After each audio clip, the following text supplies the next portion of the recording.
Have you wanted to drop body fat for years on end, but the only reason that you feel like you quite haven't yet is because you just don't know where to start, right? Trust me, I've been in the exact same boat as yourself, and that's what I'm going to be talking you through today. Exactly where to start on your weight loss journey, and that's going to be designed around you. And if you're new around here as well, you're probably wondering, who is this? My name is Mark, and I am a fat loss coach, and I've been a fat loss coach for the last 6 years, and I am the owner and head coach at Foods Fitness Coaching as well. I've been working in the fitness industry for the last 6 years and helped transform over 300 lives when it's come down to dropping body fat and actually improving the confidence and breaking the yo-yo dieting cycle once and for all as well. And over the last couple of weeks, I've had the question quite a lot from people who have been speaking to, if it's, where do I start? What do I do with this? And, you know, people are in that position, and that's what I've started to notice lately. And that's exactly why I wanted to create this video and walk you through today exactly where you need to be starting with every single part of your journey. So let's waste no time and let's get ourselves straight on into where to start with your weight loss journey, right? So you'll be able to see on the screen, I'm going to be talking you through and actually helping you build out your current start position with your weight loss journey. So first things first that you want to be focusing on, and the first things first that we should be focusing on when it comes down to dropping body fat, if that is a goal of your own at the moment, is establishing your starting position, right? Let me just actually get a small pen. Establishing your starting position, right? This is really, really important. If you don't establish where you are at right now, it can be really, really hard to understand, are you making progress and are you actually moving in the right direction as well, right? Let me just make this a little bit smaller. So this is what we want to be focused on doing straight away. We want to be focused on getting our starting weight. We want to be understanding what our starting position is. Alongside that, we want to be getting our starting photos and our starting measurements. With these things, we can actually now start to monitor whether we're making progress weekly in regards to the scale number, but we can also start to see any visible differences, which massively helps increase the confidence as well. So first things first is establishing your starting position. Moving down, this is probably the part that so many people feel like they struggle with, right? Is where do they start when it comes down to their calories, right? And there's going to be a couple of points that I want to make within this. There's a lot of misinformation that's going around social media these days that I just want to be able to highlight here with the pen, just right next to this as well. A lot of misinformation's going around that men need to be starting on 1700 calories and females need to be starting on 1200 calories. I don't know where this has come from, but this is just a social media thing that a lot of people are falling into right now as well, because don't get me wrong, there will be some people who need these numbers. Even me, myself, you know, in the past I have been down to 1700 calories, but that is because my body weight needed that to achieve a specific outcome, right? But my normal calories don't sit anywhere near that on a day-to-day basis. What you want to be actually aiming for is a calorie deficit of 300 to 500. I speak to people who are, let's say for example, 105 kilo, 110 kilo, trying to eat 1200 calories a day. And that is essentially literally like 4 calories per pound of your body weight, right? This isn't even enough to function on a day-to-day basis for yourself. So this is why understanding where to start is going to be really important. So you want to be aiming for a 500 calorie deficit daily, right? And how we're going to work this out is through the Harris-Benedict calorie method, okay? This is a method that has been going around for numerous years and one of the most scientifically proven methods as well. And this is essentially how we work out our basal metabolic rate as well. So the calories that we essentially burn at rest on a day-to-day basis, right? So you'll be able to see the male equation here that I'm just going to highlight with the white pen. So you've got your BMR, which how you work this out is exactly as the equation adds up to here, right? So if you want to take a moment just to pause this video to go through this, I'd say take a little bit of a moment to pause it. But as you'll be able to see, 13.397 times your body weight in kilo, and then you are going to plus 4.799 times your body weight, obviously not your body weight, sorry, your height in centimeters, okay? And then once you've got that number, you are then going to take away 5.67 times your age. So 5.677 times 24 in my instance, okay? And females, obviously the equation is slightly different, so follow this equation below here as well if you are a female watching this as well. And once you've calculated the BMR, right, so once you've calculated this, multiply this by the relevant activity level, right? That, don't kid yourself with this, right? Just be genuinely honest with yourself as well. Are you sedentary? Are you lightly active? Are you moderately active? Are you very active or extra active, right? Don't be shooting up to extra active if you're only training 3 times a week. That is not right, right? This is not accuracy, right? So as you'll be able to see, If at the moment you are doing little to no exercise, you aren't doing much movement, I'll be times this number by 1.2. If you're lightly active, 1.375. If you are moderately active, 1.55. Very active, 1.725. And then extra active around 1.9 as well. Of course, very, as you'll be able to see here, right, very hard physical job, working every single day and training enough every single day. That is the only time that we do that 1.9. So from there, what you want to be doing is removing 300 to 500 calories off this number that you get given, right? So mine works out around 2,900. So for me, my starting position in a calorie deficit would tend to be around 2,400 or 2,700, give or take as well. And I'll be showing you a little bit further down the line of if the progress is moving in the right direction, what we can do to tweak this and adjust this as well and find what your actual calories need to be on a day-to-day basis. So this should be your starting position as well. So this will give you your basal metabolic rate, and then of course, as I say, times this by the number of how active you are as well. This will give you your maintenance calories, and then what you want to then do is take away 300 to 500 off that number, right? So step number 3, let me just zoom in on the iPad a little touch, is starting point with your step count, right? So a lot of people neglect the step count. A lot of people find themselves thinking step count isn't important. Step count is so important, right? As you'll be able to see here, as I put in this little bit of green, right, you leverage steps, right? If your time is available and it allows you to do so, this is an easy way, right? I personally, going through my own 5-stone weight loss journey, right, to leverage steps as much as possible. I started with about 7,000 steps per day at the very start of my journey as well, and I ended up getting right up to about 16,000 at one stage. This isn't me saying that you need to do this, by the way, but this is me utilising that as a leverage tool to burn more calories on a day-to-day basis. And what this does is also not raise your heart rate too much. The more we raise our heart rate through exercise, through a dieting phase, it can increase our hunger levels, which of course isn't good for adherence when it comes down to a dieting phase as well. So you want to find what your current daily step average is at the moment and what your current daily step count is at the moment, and look for your daily step average. What are you doing on average on a day-to-day basis? You'll be able to find this through like your smartwatch or like your Whoop or Health app or anything like that. Focus on getting really consistent within this within week 1. So a lot of people jump the gun and start trying to add the steps on top, but my advice here is completely different. Focus that first week of your weight loss journey, right, of actually getting really consistent with doing that number repetitively, continuing to do that number repetitively. Like, that is what's going to help you build consistency instead of trying to shoot too high and fall too short, okay?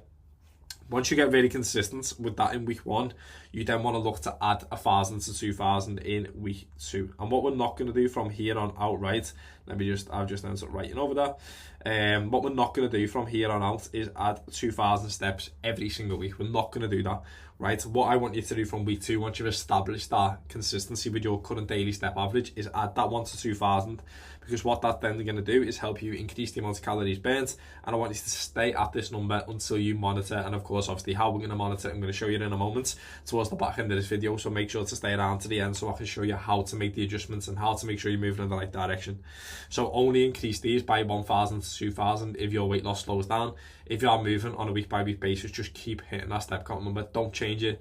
No need to change it. 10,000 steps isn't a magical number, right? It is literally just a number people pulled from a scientific study years and years back, okay? Step number 4, training sessions. So a lot of the time, I've got 2 white boxes on here as well, but anyway, I'm going to talk you through what it says on here as well, because there's 2 white boxes that I can see on my screen, but I can't see this on the iPad. So hopefully you can see this all good, but if not, I'll talk you through it. Step number 4, training sessions, right? I personally recommend, right? I won't say removed, recommend 2 to 3 resistance-based training. So this is weight-based training for people that don't know that, right? So this is 2 to 3 of those sessions per week, especially if your goal is to drop body fat and tone up, right? If you're watching this and you really want to drop body fat, you want to feel more toned, you want to increase that tone definition, that's not going to come from just a Pilates class. That's not just going to come from walking every single day, right? If you want that tone definition, you've got to give your body a reason to keep hold of the muscle mass that your body has, but of course you've got to also give it a reason to actually build some as well. And you're not going to become manly from doing this, right? Far from it.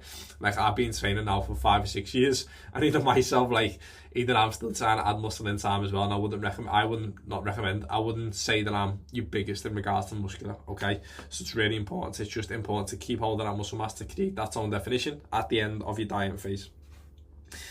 I would also look to add any additional form of exercise that you enjoy.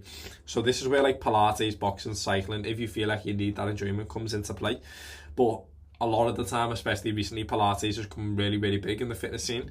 However, this will not give you that tone definition, that drop body fat that you want, right? Yes, it'll play a huge factor in burning calories as well, but because it's not as hard as resistance-based training as well, and not as I say, providing as much stimulus to the muscle, your body then starts to think, well, I don't need this muscle, let's lose it, right? But of course, if you're doing it for enjoyment, stick to it for enjoyment as well. So first of all, establish how many days are realistic to train for yourself. Don't be telling yourself you can train 4 times a week when realistically, you know, in your most difficult weeks in your calendar, you can't do 4 training sessions. So personally, I do 3 on a week by week basis because that feels good for me. 3 is a nice sweet spot. 2 is too less. 4 I can definitely do, but if there's a week where it's crazy busy or I'm traveling, it's not doable, right? So 3 is that sweet spot and helps me get the most out of my training. So what I would definitely be recommending is, if you can only train 2 days, 2 full bodies. If you can only train 3 days, 3 full bodies. And if you can train 4 days, this is where there's a white box that's showing over this on my computer screen, but with the iPad. 4 days, 2 upper bodies, 2 lower bodies is what I would definitely recommend here as well. So, by the way, if you don't know where to start with your training as well, right, DM me on Instagram with the number of the amount of days that you can train, whether that is 2, 3 or 4, right? Just DM me with that number and I'll send you over a free trainer plan, completely free, no strings attached, based on that, either whether it's 2 days for 2 full bodies, 3 days for 3 full bodies, or I will also send you over a 4-day training split completely free if that is exactly what you need to know where to start, okay? So as I say, no strings attached, no questions asked, I'll fire it over to yourself, okay? So moving over to step number 5 is navigating social occasions. Probably the biggest one that so many people struggle with on a dieting phase or a fat loss journey in general, right? Is where do they go when dieting, right? So this is really, very important to note, is cutting out your social life, right? When your goal is results that last and also results that you want to sustain for the long term. This isn't the best idea, right? Just cutting out your social life and going cold turkey with it. So here are 2 methods that either I implement, my clients implement, and so many other people implement on a day-to-day basis, week-to-week basis, to allow social occasions into their dieting phases when they're trying to drop body fat, right? And one of the main things to note within this is, one of the main reasons so many people find themselves in that place when it comes down to struggling with social occasions is because of the all or nothing mindset. They feel like they've had the social occasion, they've let themselves down, they've messed up. But by showing you this method, you will also see you've not messed up at all in the slightest, okay? So you've got method number 1, calorie banking, saving calories through the week to use at the weekend. So an example of this, I want you to use more calories on the Saturday for a meal out in this example. So as you'll be able to see, the starting calorie target is going to be 2,000. So that is exactly what we're going to be using in this example of what you need to be eating on a day-to-day basis to lose weight. So what we're going to do, Monday, we're going to save 200. Tuesday, we're going to pull back by 200. Wednesday, pull back by 200.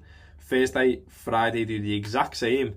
That is going to then give ourselves, and just make sure it goes on today, 1,000 extra calories to use, right? So using your 1,000 that you've saved on the Saturday, 3,000 calories is a lot of food, and if you partner this with the next method that I'm going to show you, the protein modified fast, you will for sure stay on track as well, right? One thing to expect is your scales will spike the next day, right? It's a given. It will happen. 9 times out of 10, it will happen. This will be your scales the next day. This is due to salt in the food. This is also due to an increased amount of carbohydrates, more than likely in your social meal as well. Therefore, the body will store onto more water, take more water in, but the following day, you can expect, if you get straight back to plan, that body weight will start to come back down again. Don't allow yourself to fall into the messed up mindset. Get back on plan, get back to basics. And then the following day, just return to your normal calories at 200. No need to slash anything, no need to change anything. Just go back to your basics. Okay, you've saved 1,000 calories, you've added that onto your Saturday. Yes, you'll see a scale spike, but return to normal the following day. And if you're doing a social occasion every single week, this is definitely your way forward, okay? Method number 2 is a protein modified fast, right? So perfect for your last minute event. Absolutely perfect for this. So what you want to do is delay meal 1, and I recommend up until like 12/1 p.m. So breakfast, meal 1, however you like to call it, until 12/1 p.m. What this is going to do is reduce the time from your first meal to your social occasion. If you eat at 9 a.m. in the morning and your social meal is until 7 p.m. in the night time, you've got a long time to wait, nearly 10 hours to wait until you have that social meal. So if you were trying to save all your calories for the night time, the chances are you're going to be extra hungry, so you're going to want to eat more at the social occasion. B, you're probably going to more than likely eat in the afternoon, racking your calories up for the day. Before you know it, you've got your calorie allowance for the day on top of your social occasion. So delaying that first meal, because the body actually doesn't set off a lot of hunger signals until after you've ate your first meal of the day, okay? So utilising this is really, really clever to do. You want to be keeping it strictly protein and remove carbs and fats from this meal. So keep it as high in protein as possible, as minimal in fats and carbs as possible. For example of this, 1 p.m. on, let's say, the Saturday, 400 calories, leaving 1,600 calories for you at the evening meal. And if you partner these two together, so if you actually partner this and this together, you can delay your first meal of the day till 1 p.m, utilise 400 calories. You can then also, on top of this, leaving 1,600 calories for your evening meal, right? But you could also, as I say, add the additional 1,000 on top of that as well, right? Like, it's insane how many calories you can still use within that day just by doing that. So you'd have 3,000 calories to use because you bank calories, but if you also utilise this method, you can have a hell of a lot to use at the social occasion, more than likely around like 2,600 just to use at that meal alone, which will 100% keep you on track. So step number 6 is tracking your progress. So last but not least, obviously with this, right, is most people, make decisions and emotions, right, obviously based off emotions. Before you know it, you've hit burnout, the scale weight's gone up, you start to reduce your food, right? So this is just a one-way ticket, right? This is a one-way ticket to fall off track. So instead, what I want you to do is track your weekly average weight. Take your daily weight over 7 days, add all of those weigh-ins together and divide this number by how many days you weigh in. So whether it's 5, whether it is 4, whatever that may be, 5, I've actually just picked the wrong pen. So whether it's 5, 4, 3, 7, etc., divide that number. As you'll be able to see here, I've done an example for yourself. So this is my body weight over the last 7 days. And as you'll be able to see what my average is, 78 plus 78.2. A lot of people then go into a spiral. I've gained weight. No, you haven't. The next day, stuck to plan, 77.5. Had an off-plan meal, 78.6, 77.6, 78, 79. And this brought my average at 78.12. And you want to monitor this, right? And if you are losing anywhere between 0.5% and 1.5% of your body weight, you're moving in the right direction. You don't need to change anything. So for this instance, right, 0.5% of my body weight at the moment is roughly around 0.35 kilo. 1.5% is around 1.05 kilo. So if you are moving at that rate of loss on a week by week basis, keep everything the same. You don't need to be moving it. You don't need to be changing anything, right? You don't need to be doing anything like that. So this should say step number 7, not step number 6, but weight plateau. Okay, so I'm gonna add an S at an S there as well, and I'm also gonna add the step 7. So weight loss plateau. If your weight stalls over a 10-day period, not 3 or 4 days, right? Let's focus on this straight away. If your weight stalls for 3 to 4 days, this can be due to a lot of things: stress, sleep, menstrual cycle, etc. So don't be making emotional decisions, right? Monitor over 10 to 14 day period. If your weight doesn't move on average over 10 to 14 days, make one of these adjustments. So make one of 3 at any given one time, right? As long as you are sticking to the plan. If you're not sticking to the plan, be honest with yourself. Don't be changing things if you're not sticking to the plan. Go back to the plan, stick to it, and see the outcome that comes off the back of it. So number 1, what you can do is decrease your calories. If you are a male, reduce your calories from your current number by 100 to 200 and take your calories from your carbohydrates. Same as a female, right? But you want to be reducing yours by 60 to 120 calories, not 100 to 200. The exact same. Take the calories away from carbohydrates, okay? Or, for example, if you're really struggling with hunger at the moment, what you want to potentially look at doing is I would now recommend maybe increasing your step count by 1,000 to 2,000, maybe leaning more towards the 2,000 side of things, or add an additional 20 to 30 minutes of cardio through Stairmaster, cycling, incline walk into your week, right? What this will do is help you actually increase the amount of calories that you're burning on a day-to-day basis, week by week basis, therefore help you actually move along from that weight loss plateau, okay? So just make one change at a time. Don't be making multiple changes at one time as well. And last but not least, if you want any help implementing this, right, as you'll be able to see from these guys below, I've just picked out a couple of the guys here, right, who've absolutely smashed it, by the way, but these guys were in the exact same position as you, right? They had watched multiple things like this. They had an idea of where to start. They had so much conflicting information on social media, but they took a lot of this information in. They actually knew a lot of this before they started, but they needed help implementing this and actually making sure and taking the guesswork away. I only had a conversation yesterday with someone who was in the exact same spot. She felt like she knew exactly where she needed to start with all of this and exactly where to start with the step count and how to find that starting position. But it was her mental fatigue.